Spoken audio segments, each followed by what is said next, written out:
What does the Bible say about cussing? If you're to scan the scriptures, you're not going to see a list of words that you can't say. That's just not there. But we do have a few verses that kind of speak to how we are to speak. And there's verses that say, do not let any unwholesome talk come from your mouth.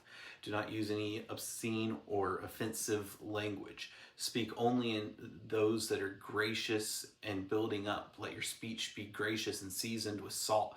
And so taking these understandings, taking these verses and trying to apply it, if we look to our context today, are the words that we're saying, is it offensive unnecessarily to people? And I say unnecessarily because the gospel in and of itself is offensive, but it's used for building up.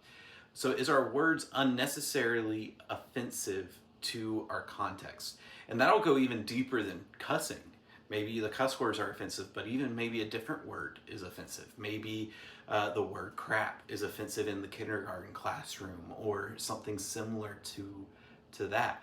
And so we need to be careful with our speech that we're not unnecessarily offending people with our speech. Now, even outside of just specific words that aren't offensive, is our speech tearing people down, even whether or not it's using cuss words, or is our speech building people up? And so if it's not building up, but it's tearing down, then again, we have sinned and we have misspoken with our tongue.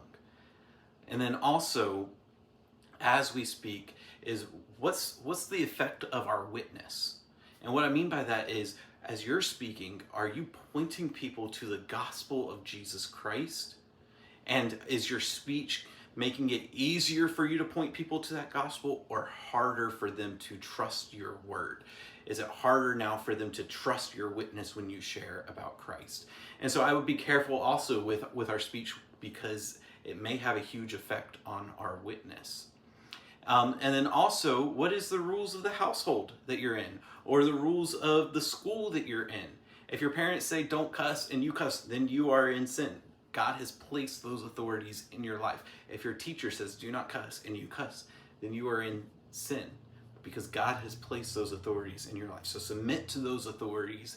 And so lastly, with all of this, it all boils down to, are we glorifying God in our speech? Are we pointing people to God? Are we honoring God in what we do and what we say? And so when it comes to the issue of cussing, again, there's not a list of words we can or can't say in the Bible, but we can ask ourselves, are we unnecessarily being offensive? Are we tearing down or building up? What is the rules of the environment that we're in? How is this affecting my witness? And lastly, is this honoring to God?